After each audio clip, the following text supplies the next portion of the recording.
Welcome, everyone, to the Rising Stars Show. I'm Miriam Knight, the publisher of New Consciousness Review, where we review many of the books and films contributing to the global shift in consciousness.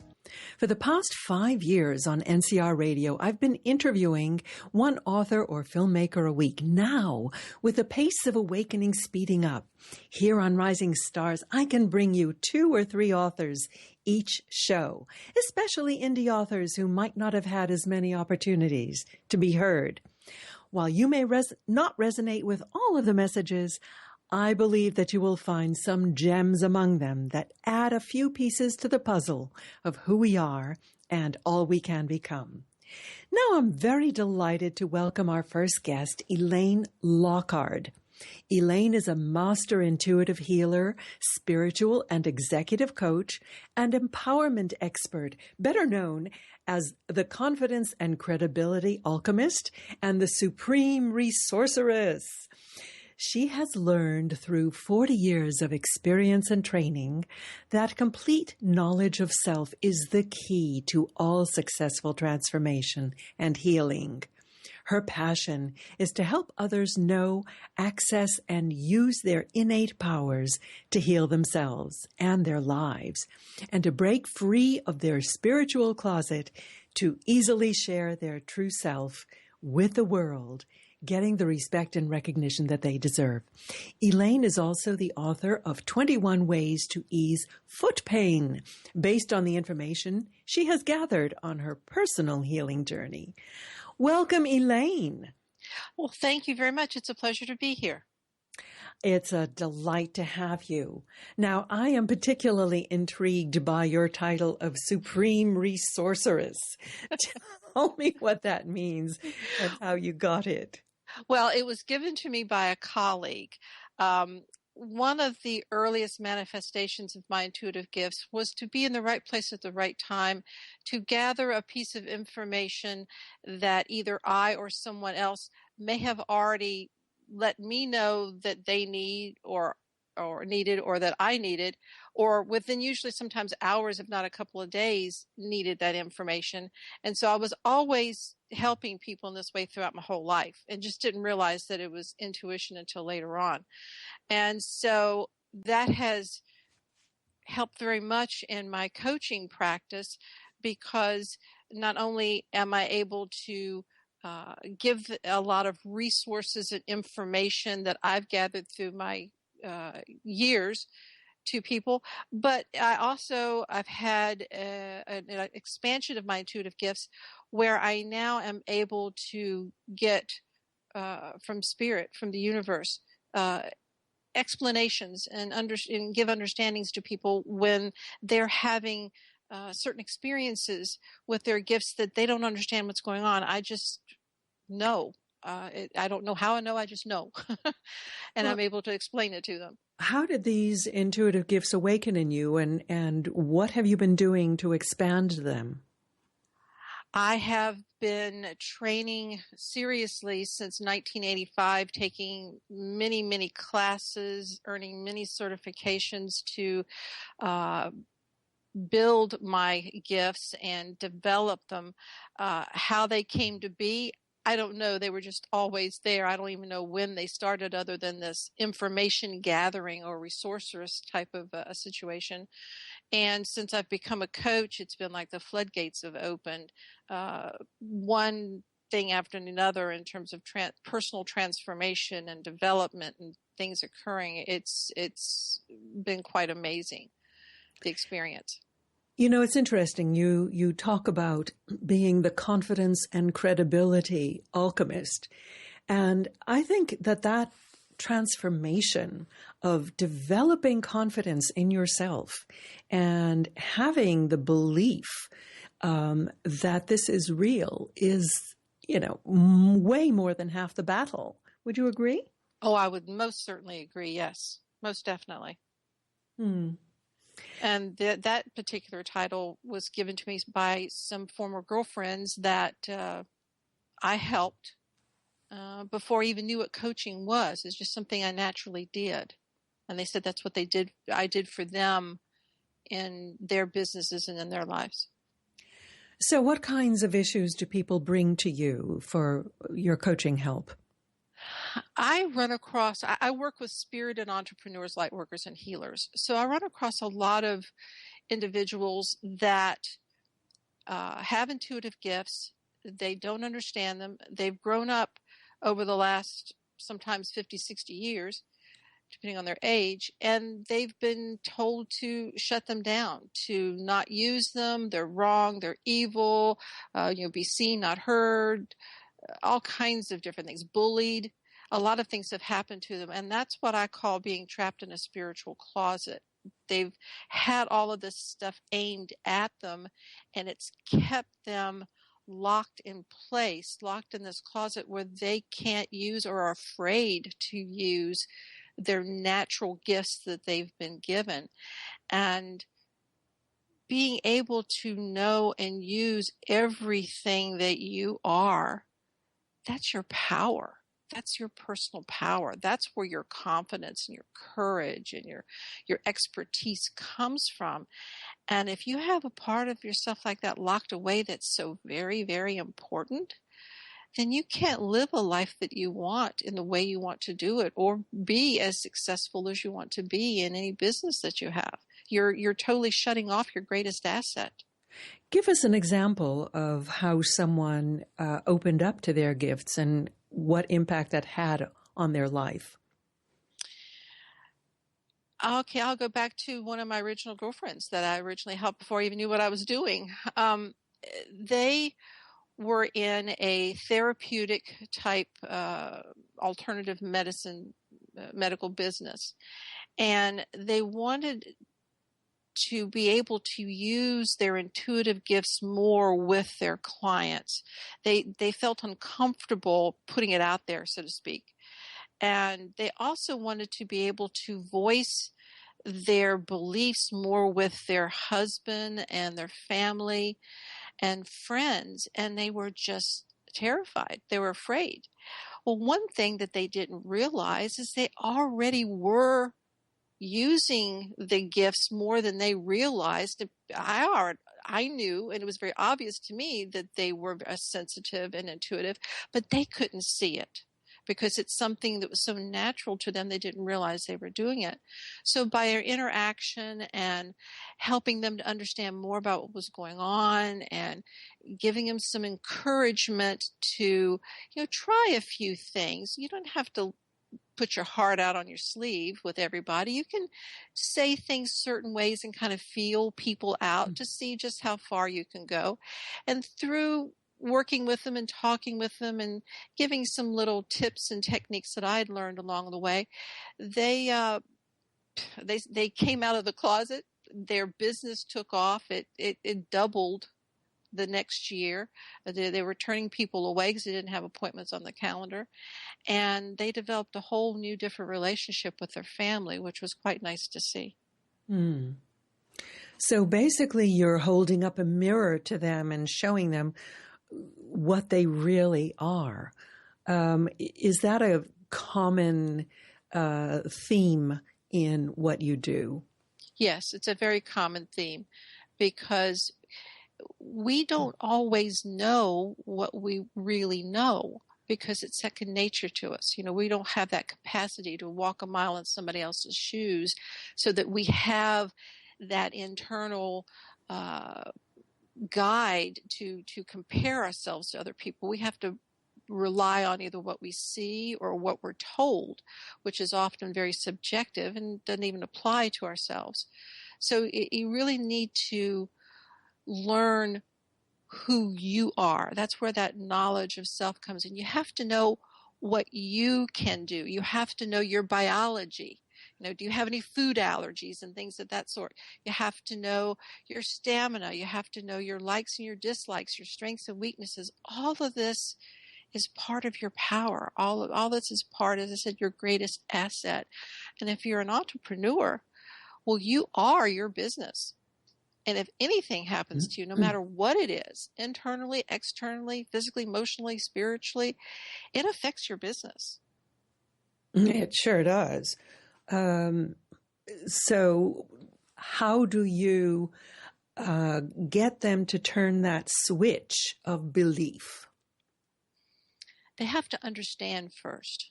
They have to know that they're not the only one going through this. I can't tell you how many people say, well, I always thought that I was the only one experiencing this. There isn't anything that anybody has experienced that someone else hasn't at some point. And they need to understand that. They need to know themselves first. And then from there, they have to accept that, okay, these are the cards that you're dealt. Work with what you've got. Focus on what you've got and strengthen that and turn that into a belief and confidence within you. And then above all, you got to act on it. I see so many people that learn and know and constantly are taking classes and stuff, but they never implement and put anything into action. Well, if they don't put things into action, then they will never get confirmation from the world out there. Exactly. That's really part of the big secret, is getting out there, trying it, testing it, seeing what happens. And I know many very experienced intuitives who are still looking for confirmation, because it is a weird world. It's not within our frame of reference, and that we normally are taught. And so we have to step out, test it like metaphysical scientists. So it's really, really a fascinating thing and a great service that you're doing to help people develop this connection with their intuitive self. Well, Elaine, we're going to be taking a short break.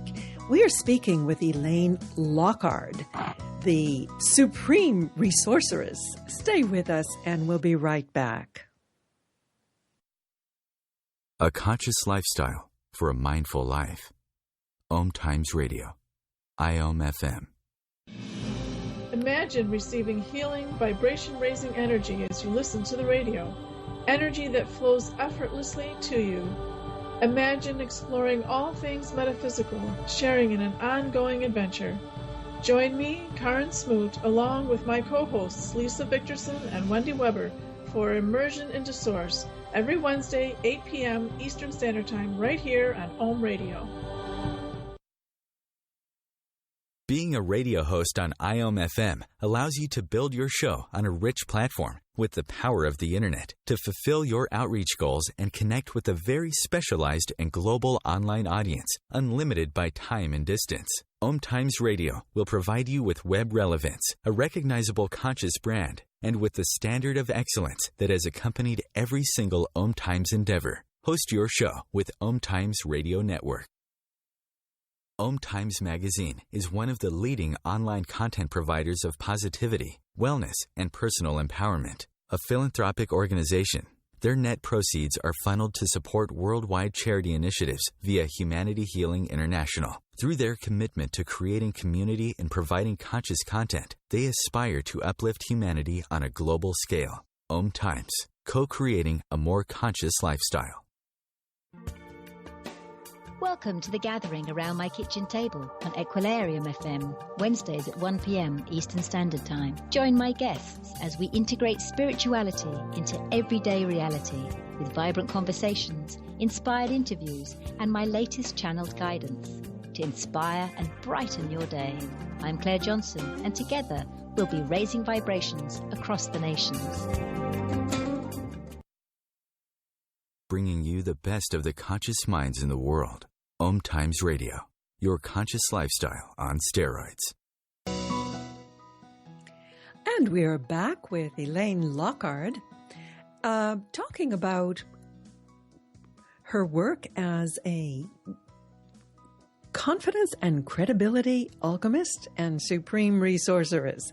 Now, Elaine, in your work, you've also developed an insight into healing.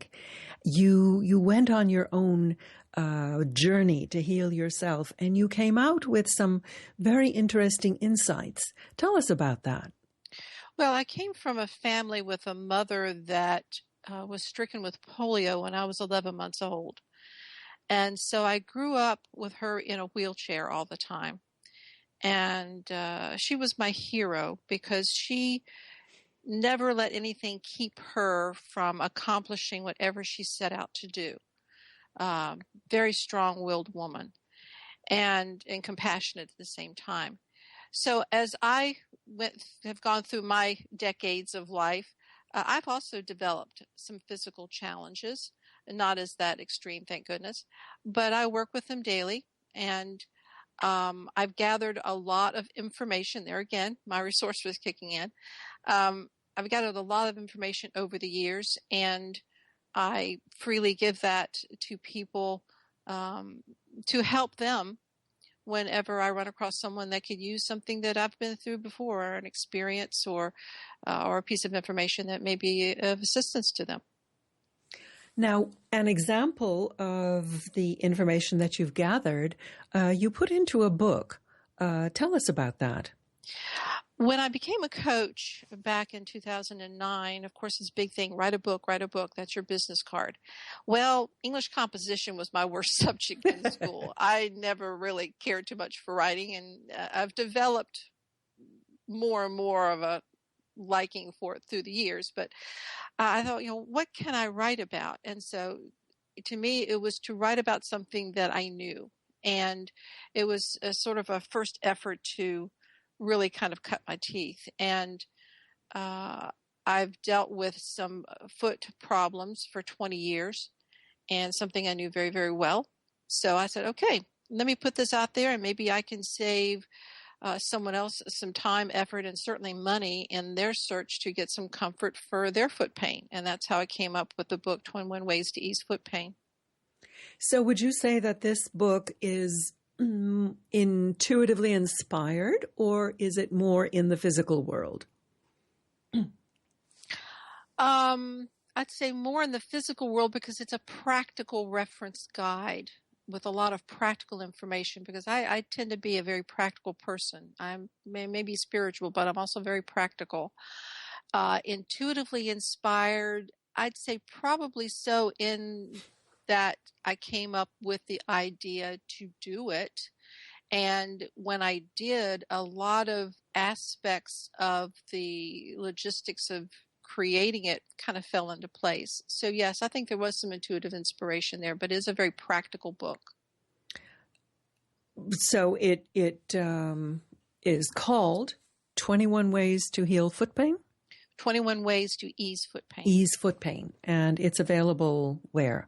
On Amazon Kindle. And do you have a website while we're at it? Yes, my website is ElaineLockard.com. That's ElaineLockard.com. And there is a tab on there that people can access the book and go directly to Amazon to check it out. Okay, great.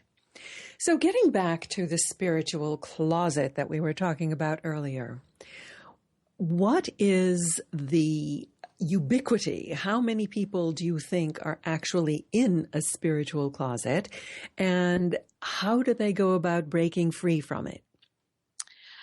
I would say everybody at some point in their life is in a spiritual closet, because I've not run across anybody actually that wasn't at some point, because just life does that to you. That's the way our humanity's set up. We're set up to criticize and not understand or misunderstand, and they set up a lot of dynamics within us.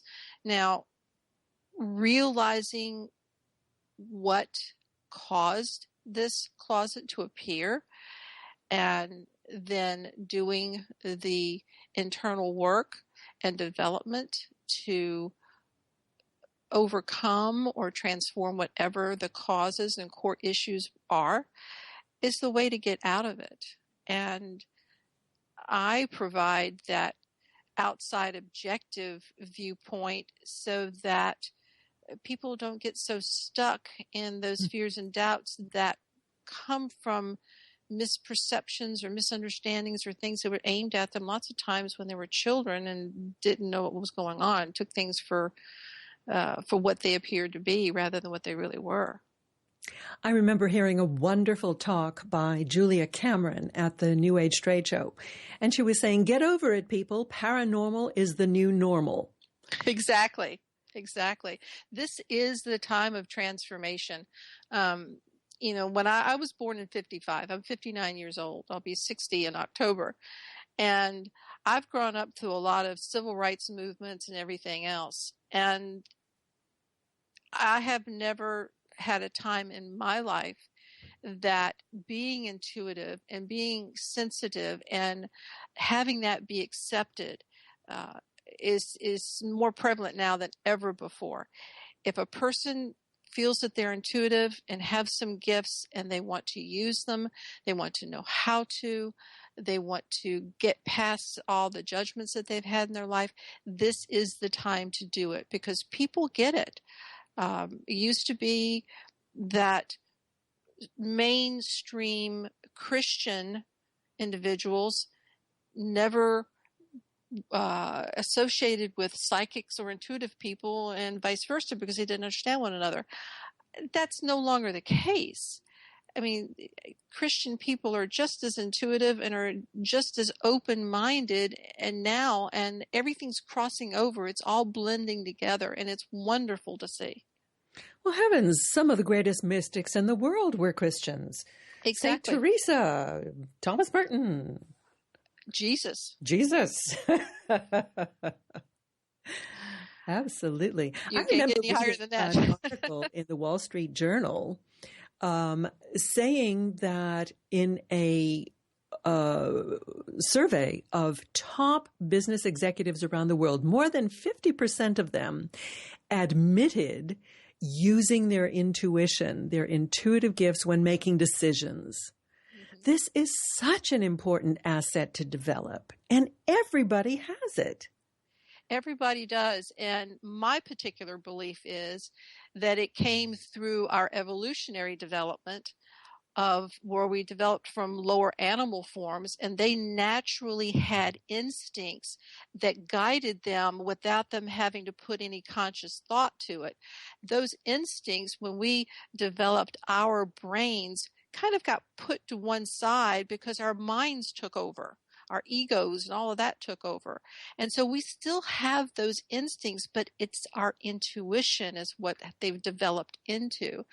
And that we really can connect with all of the energy around us, the nature energies, the universal energies. All of that energy intermingles and is one. And is one. It's just some can do it better than others. In your work with your clients, what is the most important tip that you give them for developing their intuition? Understand it. Know it. It all starts there.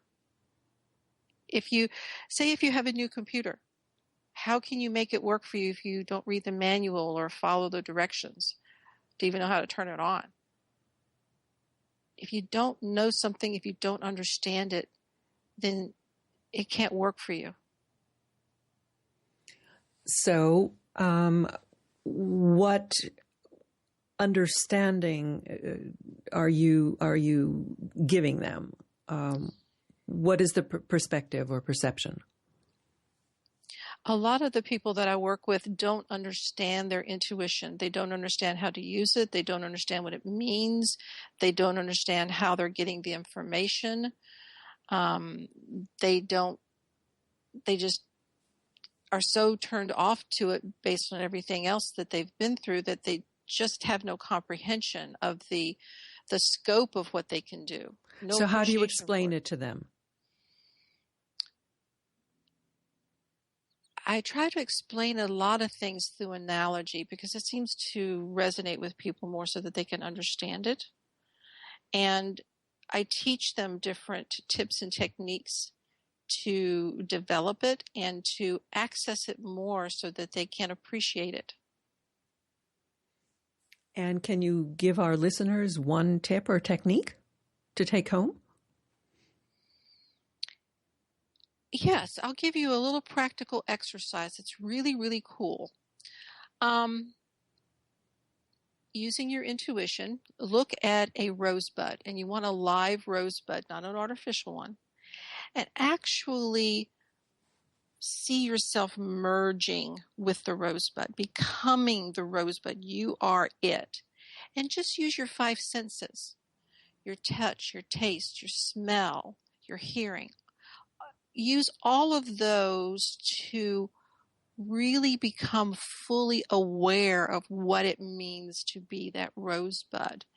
This awareness opens up all of your senses as well as your 6th sense and can stimulate that intuition within you because you're gathering information from all points. You're not cutting anything off. You're using everything that is you to understand it. I think the point to emphasize here is that just as Elaine had to put the time in to go to workshops and to develop her intuition, she's opening that out to the world and saying, this is a tool for you, but you have to do the work to develop it. You have to read the manual. You have to learn it. So that's a really important message, Elaine. Thank you very much. Well, you're welcome. It's been a pleasure. And do you have a message to leave with our readers? One little nugget? Our listeners, of course. Yes. Courage and confidence comes from hope. Hope comes from trust and faith. Take that one little step to have just enough trust and faith, to have enough hope that you can light that flame and take the step forward to who you really are. I love that. Thank you, Elaine Lockard. And your website is elainelockard.com. Yes, ma'am. Thank you for being with us, Elaine. And do Thank stay you. tuned, everyone. We'll be back after these messages.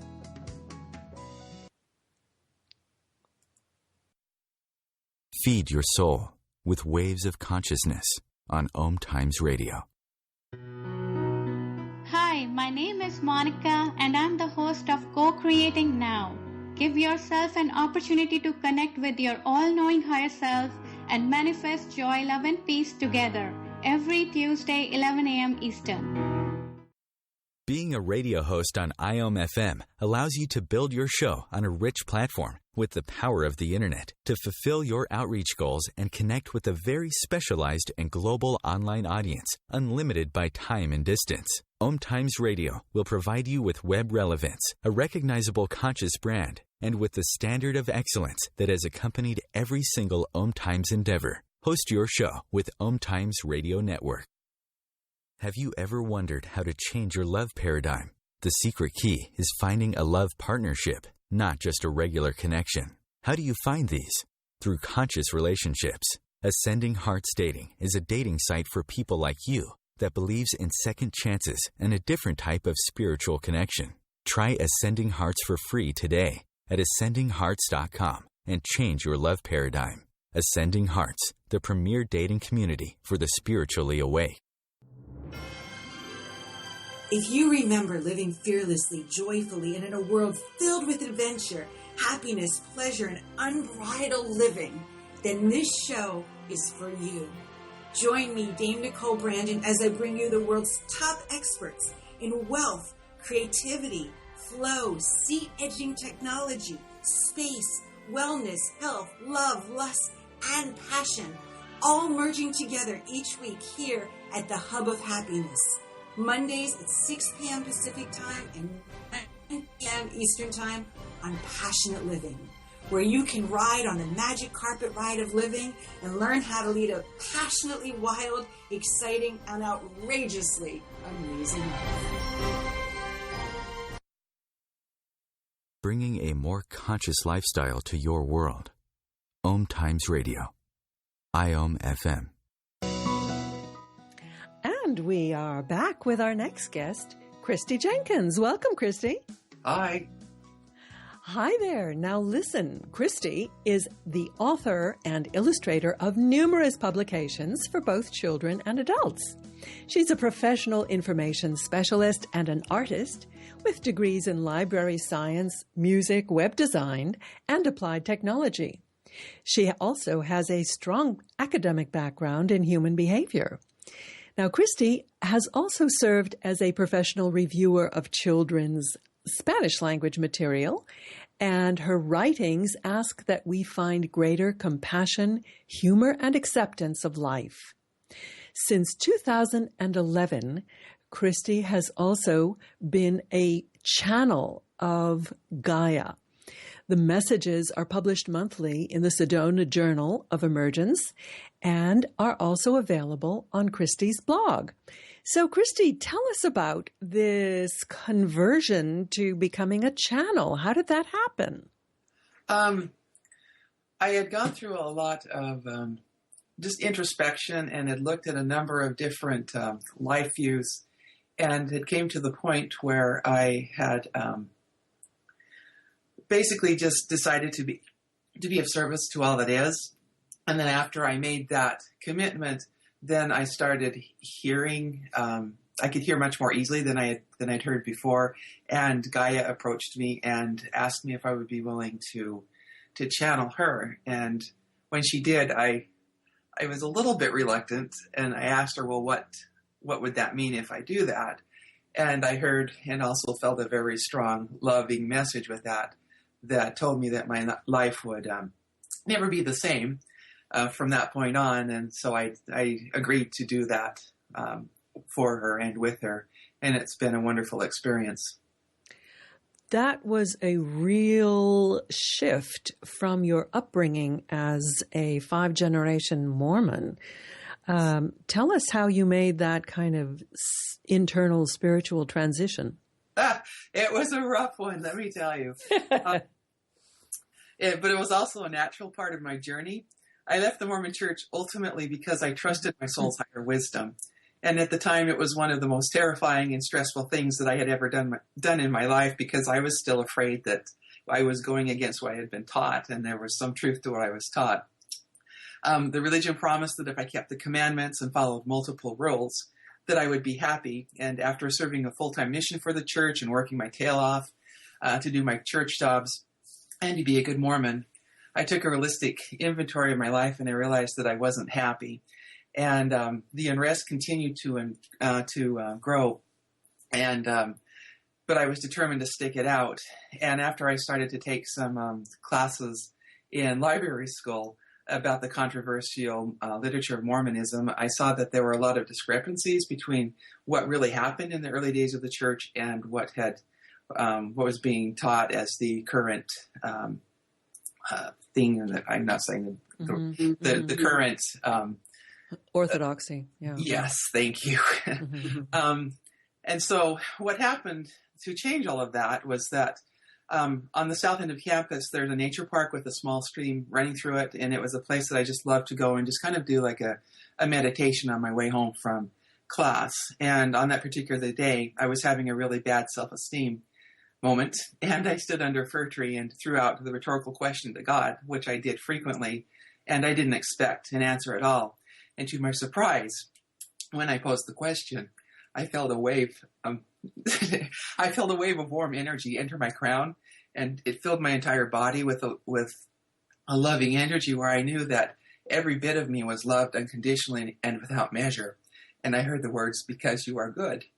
And I marveled over and reflected on that communication for years after the fact. And I could look at that communication from my soul's highest wisdom as the turning in my life. And the turning point of my life, and it set me on the course to seeking greater awareness. And so that just having that communication that I was loved unconditionally set the framework for me to be able to let go of all this cognition from before and to move forward. And there was another incident shortly after that where I was actually working as a volunteer at the Utah State Mental Hospital and accompanying Mormon patients to services, and I was meditating before the service began and felt that same wonderful, loving energy come through me, and heard the communication that I would be happier outside of the church. And so from that point on, I decided to follow that, knowing that it was the communication from my soul's highest wisdom, and haven't looked back.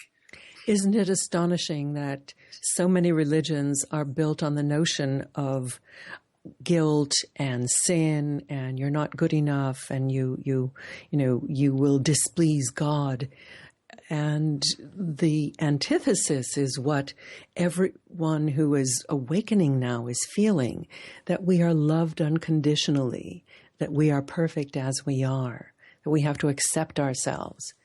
Now, you actually wrote a book about letting go of religious guilt and fear. Tell us about that. Okay, I will do that. When I left the church, I read a lot of books trying to find some answers, and I was so afraid that I could be wrong and was throwing my life away. And yet I also put a blind trust in my soul, and I muddled my way through the many doubts and fears I had back then. I wanted to experience life without any religious bias, so I adopted an atheist view for a while, and then experimented with a lot of different worldviews. And then after I'd gone through all of those, I decided again to open up and to be of service to all that is, and to see where that took me. In answer to your question, when I first left the church, the books that I read were often one-sided and quite angry, and I wanted a more gentle approach that respected people's universal right to believe as they wish, as part of their soul's highest wisdom.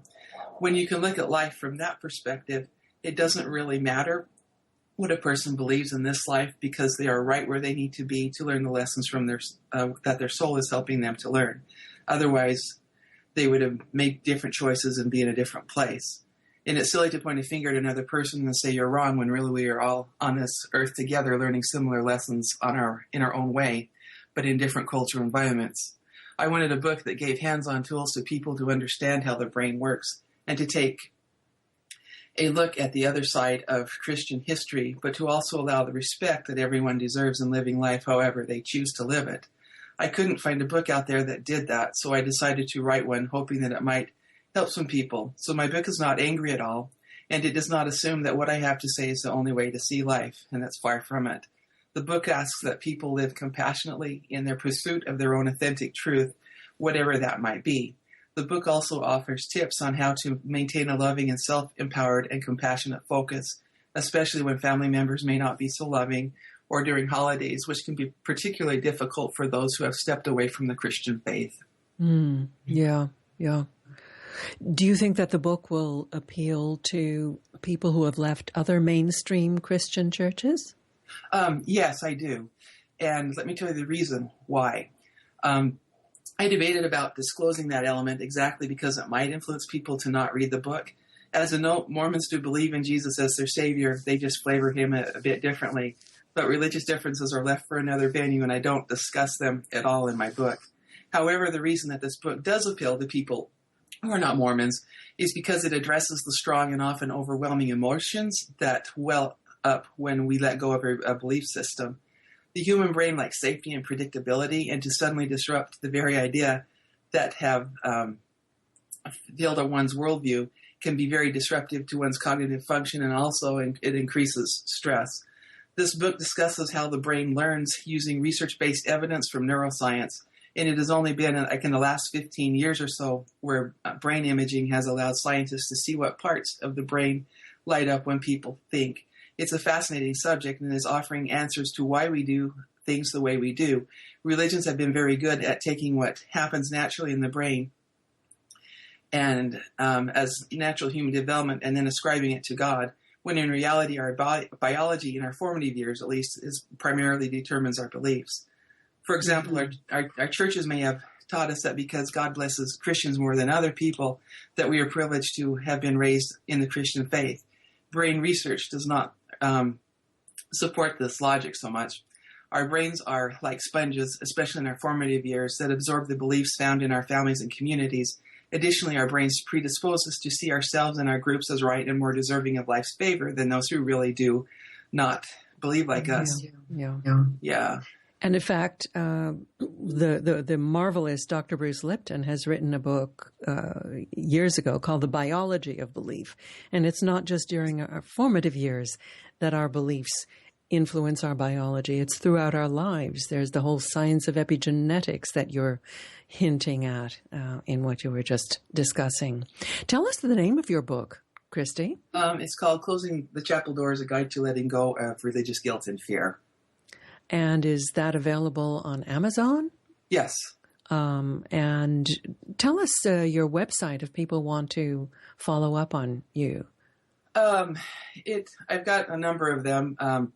My portfolio site is ChristyJenkins.com, ChristiJenkins. And then I have another one. It's ChristyJenkinsAuthor.com.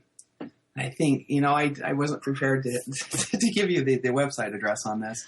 Well, how would you like people to follow you? You do have a blog, your Gaia channel blog. Is that a good URL to give? Yes, it's www. It's either the Words of Gaia or I think it's Words of Gaia. I'm Do sorry. you have a link to it from your main website? And if not, why not? Yeah, I can stick it on there. It probably would be a good idea. So again, what is your main website? You know what? I found it here. The website where my blog is, it's ChristyJenkinsWritings.wordpress.com. So it's ChristiJenkins writings, WRITINGS.wordpress.com. And that's where I do the most, where I have the most activity on there. Yeah. Great. And do you have any other books besides, what was it called? Closing the Chapel Doors. Right. Yes. I do. I've got a number of them. I've got one that's called... Are they on your website? Yes. Yes. Great. Correct. Okay. Well, Christy Jenkins, author of Closing the Chapel Doors, thank you so much for being with us today, Christy. Thank you. I appreciate it. And please stay tuned, and we'll be right back with our last guest of the day.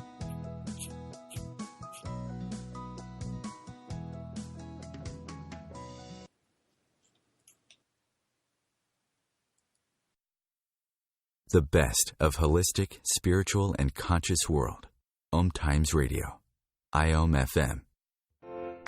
Hi, this is Sylvia Henderson, intuitive life coach and energy healer.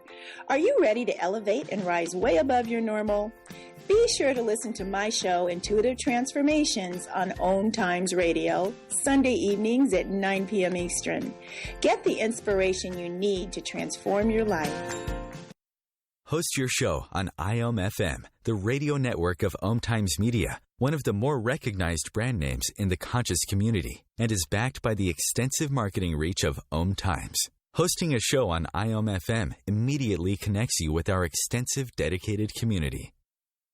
As difficult as it is to believe, there are places in Africa where human traffickers sell albino children and their body parts for use in magic rituals.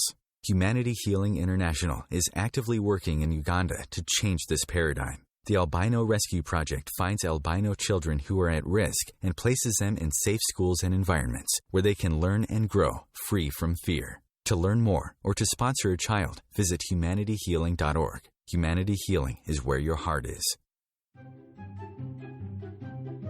What if living didn't have to be so serious? What if you could move beyond your problems with greater confidence and ease than you've ever imagined?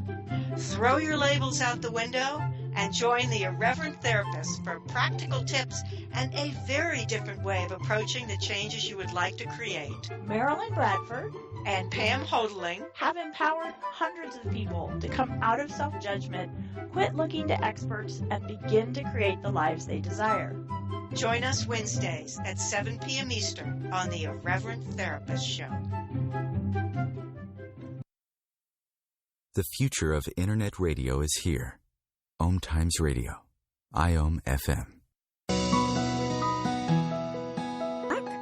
I have our last guest of the day, Mickey Jacobs, with us. Mickey is a psychic, medium, and spiritual teacher who was born in Israel. She's the author of Soul Secrets, a spiritual guidebook to your team, angels, spirit guides, and departed loved ones. The book complements her classes that cover her unique spiritual concept of the team, a group of spirits that surrounds each of us throughout our earthly journey. The team is made up of the archangels, guardian angels, spirit guides, and a departed loved one.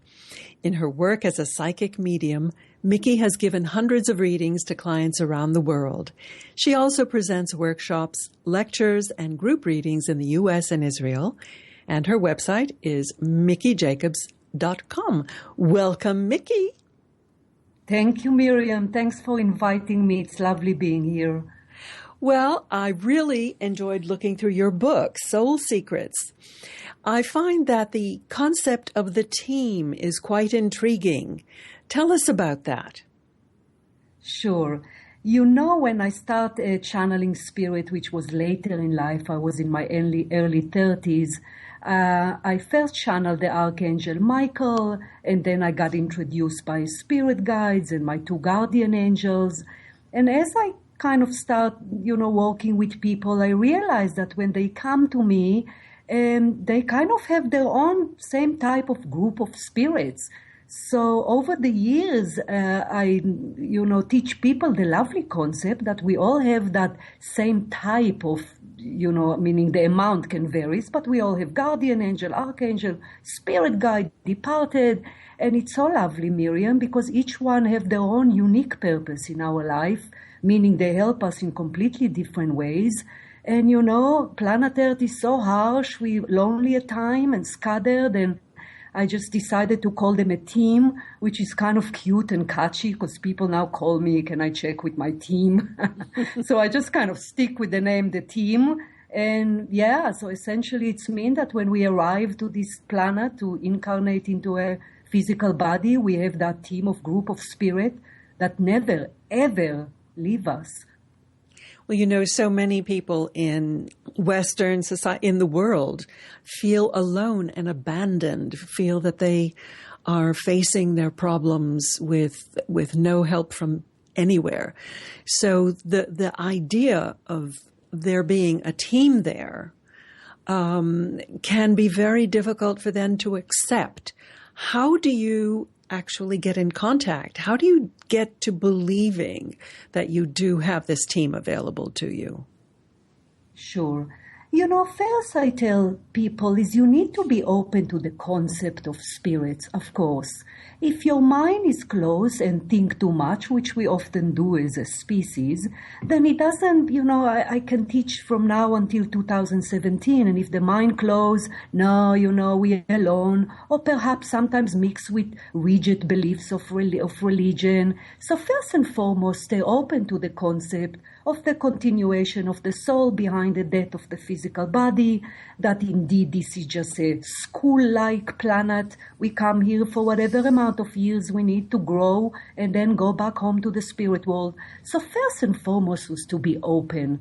Once we open to the concept of spirits, and more specifically to the team, then easier to recognize signs that are everywhere, Miriam, because frankly, spirits are desperate to get a hold of us or be known to us or present themselves to us more than we to them.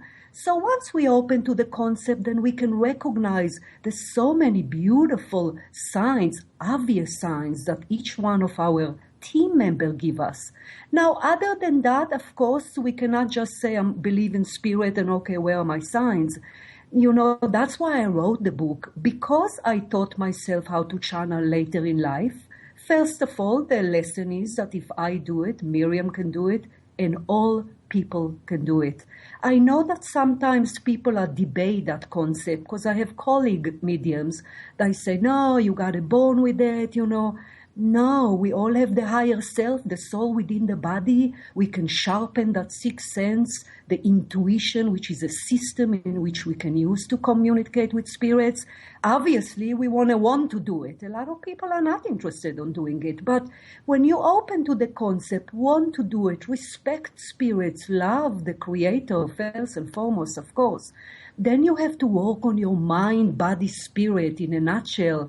When I did, I kind of came up with a teaching technique that if you use it as a checklist, meaning the mind, you got to work on your ego or the negative part of the mind. Obviously, if you want to, communicate with spirits, you have to operate on a somewhat a little bit higher vibrational energy and ego is very negative. If you have a drama all day and anger and weaknesses you don't work on, and then obviously it would be very difficult to kind of raise yourself up, if you will, energetically. So mind refer to ego, body. The body need to be balanced and in harmony for the most part. Doesn't mean you have to fix everything, but exercise, eat right. Spirituality have great simplicity. It's not rocket science. Just care for the body. Spirit refer to spirituality. Be open, educate yourself, learn, go to seminar, learn how to meditate. Meditation is crucial because essentially you are with yourself. You connect to spirit, you pray, which is a form of meditation. So there is a lot of work, spiritual inner work, that is crucial to work on yourself every day. But once you do, Miriam, a whole life open for you. I mean, I cannot tell you Mickey before I started my spiritual path to Mickey after. A lot of people ask me, you talk to spirits and you have no challenges.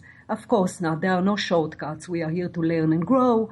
But life is easier, smoother, because once you believe your team around, then things they're softer and you look at things different, from perspective of the soul growth and such. So it's certainly the hard work is well worth the effort.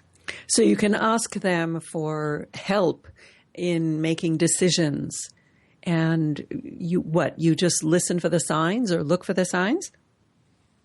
Miriam, there are a great amount of universal law that our team do not allow to interfere. And first and foremost is free will. So as I mentioned a few minutes earlier, there are no shortcuts. The decisions are to us to make, including to grow enough spiritually, to learn how to meditate, to quiet the mind, so we can use our intuition, gut feeling, inner voice, and even direct communication, meaning hearing spirits outside of us. So, yes, you do ask questions, you work on yourself, and you hear them, you look for signs. Our spirit guides are very, very wise and very creative when it's come on fulfilling our challenges or questions, and they bring signs. Again, it's up to us, Miriam, to first believe, second, work on ourselves, and then look. Of course, we cannot be oblivious to their guidance. But once the channel of communication open up or clear, then it's quite fun and very, very obvious. Again, I didn't hear spirits outside of me, if you will, or certainly did not see spirits only for the last 4 years. So prior to that, I use intuition. Intuition is not just a word. Listen to your intuition, because those gut feeling when you meet someone and you said, I just doesn't know about this person. That's not your mind. That's your guardian angel whispering to your ear. So use those systems, that inner voice that tell you things that called knowingness, if you will. So yes, question can be asked and the answer will be there. I was amused to see that in your book you say that signs are very common at funerals. And I was at a funeral of a friend once where his sister was very boring and going on and on at great length. And suddenly a watch alarm went off and everybody looked around and it was coming out of the casket. Oh, no. Yes, it was wonderful. Oh, my God. Well, that's unbelievable. That's a feisty soul, as I call it. Yeah. We often join our own funeral as human souls in a nutshell. So we kind of like to get involved. A lot of time, all of us, most of us kind of mess with the microphone, but that's quite a creative soul. So that's fantastic. As you said, they can get very creative. Mickey, tell us what your website is. How do people find out more about you and your services? Certainly. So you go to MickeyJacobs.com, Mickey as an MIKI, JACOBS, and all the information there to my specific how I do readings, because all mediums are different, how I got to where I am as a medium. Of course, the book is there available. I do a lot of free things like free webinars that I provide a lot of information, and YouTube channel. So everything is there, and I have to obviously credit my husband Clayton that created a really easy to operate and navigate website. So basically everything is there. Very good.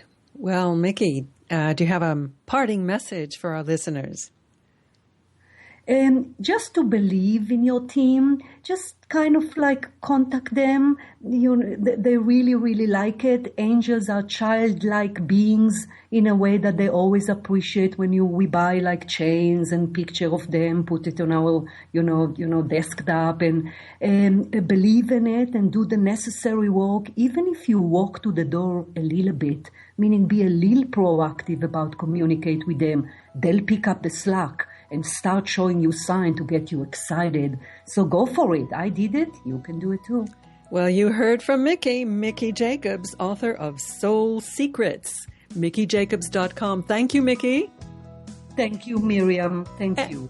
And do join me next week to meet more rising stars of the new consciousness. Until then, visit my website, ncreview.com. Thanks for listening. I'm Miriam Knight. Be well and shine your light.